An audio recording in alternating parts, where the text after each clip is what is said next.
رجب اسلامی کیلنڈر کے حرمت والے مہینوں میں سے ایک ہے، جسے رجب المرجب بھی کہتے ہیں۔ گزرتے ہوئے وقت کے ساتھ اس ماہ میں عبادت کے طریقے رواج پا گئے، یعنی اور طریقے بھی آ گئے۔ بالکل ایسے ہی ہوتا ہے نا کہ جب ہم کھانا کھانے لگتے ہیں تو ایک مین میل ہوتا ہے اور اس کے ساتھ طرح طرح کی چٹپٹی چیزیں اور بھی لوازمات ہم شامل کر لیتے ہیں۔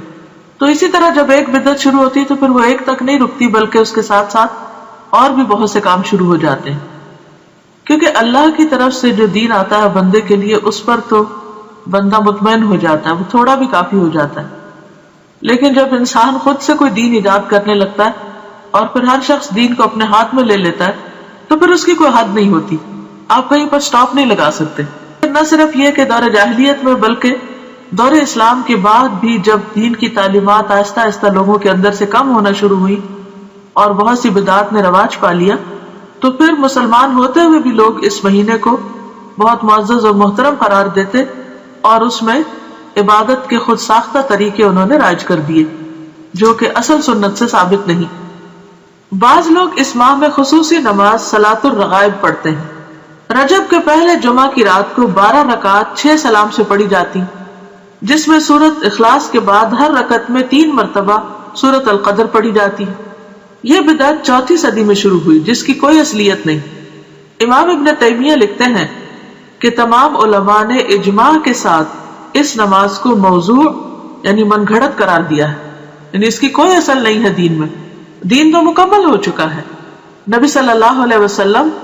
ہر روز تہجد کی نماز پڑھا کرتے تھے اور اس میں کبھی بھی یہ نہیں ملتا کہ آپ نے کوئی مخصوص سورت ہی پڑھی ہو اور پھر اس میں یہ کہ ہر رکعت میں وہ سورت 3 بار پڑھی ہو، جیسے یہاں پر انہوں نے سورت اخلاص اور اس کے بعد ہر رکعت میں 3 مرتبہ سورت القدر پڑھنے کا لکھا ہے، اور کئی لوگ بڑی پابندی کے ساتھ اس کو پڑھتے بھی ہیں، اور پھر اس کے ساتھ بہت سی من گھڑت قسم کی فضیلتیں اور فائدے بھی منسوب کر دیے گئے ہیں۔ تو اسلام میں اس کی کوئی حقیقت نہیں، نہ قرآن میں اس نماز کا ذکر ہے، نہ نبی صلی اللہ علیہ وسلم نے اس نماز کی تاکید کی ہے یا تلقین، اور نہ ہی اس کا وجود ہے کسی بھی حدیث یا فقہ کی کتاب میں۔ یہ سراسر لوگوں نے خود گھڑ لی۔ عبادت کا صرف وہی طریقہ پسندیدہ ہے، عبادت وہی قابل قبول ہے جو اللہ اور اس کے رسول کی اتھارٹی کے ساتھ ہو، ان کے حکم کے مطابق ہو۔ خود سے عبادت کے طریقے ایجاد کرنا اللہ کی اتھارٹی میں یا اللہ کے حکم میں دخل دینا ہے، اور یہ انتہائی غلط چیز ہے کہ جس کام کے لیے ہم انٹائٹلڈ ہی نہیں، جو ہمارا کام ہی نہیں، اس میں انٹرفیئرنس کیسی؟ عبادت کے طریقے بتانا صرف معبود کا کام ہے، عابد کا کام نہیں۔ عابد بندہ غلام تو صرف پیروی کرے گا، اطاعت اور فرما برداری کرے گا، وہ خود سے وہ قانون نہیں بنائے گا، تو اس چیز کی کسی کو بھی اجازت نہیں۔ تو ہم سب کو اس کے بارے میں بے حد محتاط رہنا چاہیے، اور دین کے نام پر، عبادت کے نام پر ثواب کی خاطر کیا جانے والا کوئی بھی کام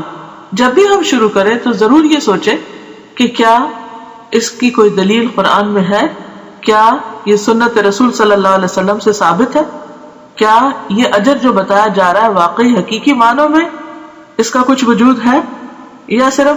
ایک جھوٹ گھڑ لیا گیا ہے۔ اس طرح کی چیزیں دین میں شامل کرنا اور پھر ان کی پابندی کرنا اور ایک خاص رات میں یا خاص دن میں یا خاص طریقے پر، یہ سب چیزیں دین میں دخل اندازی ہے اور یہ ناپسندیدہ ہے۔ آپ سوچئے کہ اگر آپ مثلاً کہیں پر کوئی قانون بنا رہے ہیں یا پالیسیز بنا رہے ہیں یا کسی بھی قسم کا کوئی ڈسپلن قائم کر رہے ہیں، اور ایک وہ شخص جس کا اس سے کوئی تعلق نہیں معاملے سے، وہ بیچ میں آ کر اپنی ایک کلاس ڈال دے، اپنی طرف سے کوئی چیز لوگوں کو اس کی پابندی کروانا شروع کر دے، تو یہ جرم ہوگا، ایک یہ دوسرے کی ٹیریٹری میں مداخلت ہوگی کہ آپ کو جس کام پر اپوائنٹ نہیں کیا گیا۔ یا پھر یہ کہ مثلا اگر کسی کو کسی خاص قانون کی پابندی کروانے کے لیے کہا گیا اور وہ اس قانون کے ساتھ کچھ اور قانون اپنی طرف سے بھی شامل کر دے جس کی اس کو اجازت نہ ہو، اس کے پاس کوئی اتھارٹی نہ ہو، کوئی سند نہ ہو،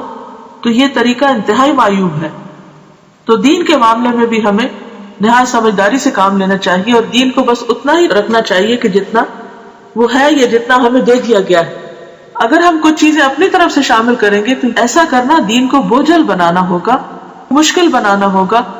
اور لوگوں کے لیے زندگی کو دوبر کرنے کے مترادف ہوگا، اور یہ انتہائی ناپسندیدہ بات ہے، کیونکہ ہمارے لیے اتنا ہی دین کافی ہے جتنا ہمیں اللہ اور اس کے رسول صلی اللہ علیہ وسلم نے دے دیا. اس کی پابندی بھی ہم پہ بڑی بھاری ہوتی ہے، کہاں یہ کہ ہم ایکسٹرا چیزیں شروع کر دیں. رسول اللہ صلی اللہ علیہ وسلم نے فرمایا سال 12 مہینوں کا ہے، جن میں سے 4 حرمت والے ہیں، 3 پے در پے یعنی ایک کے بعد ایک، اور وہ کیا ہے؟ ذوالقعدہ، ذوالحجہ اور محرم، اور رجب جو جمادی الاخر اور شعبان کے درمیان ہے. یہ صحیح بخاری کی حدیث ہے، کتاب بدء الخلق. تو اس سے پتہ چلتا ہے کہ مہینوں کی تعداد اور مہینوں کی گنتی جو ہے یہ اللہ تعالیٰ نے مقرر فرمائی ہے، اور ان میں سے 4 کو حرمت والا بنایا ہے. حرمت والے کا مطلب کیا ہے؟ احترام والا، قابل احترام، کہ جب یہ مہینے شروع ہو تو کسی قسم کی لڑائی جھگڑا فساد نہ کیا جائے، قتل و غارت نہ کی جائے، ہر طرف امن امان ہو.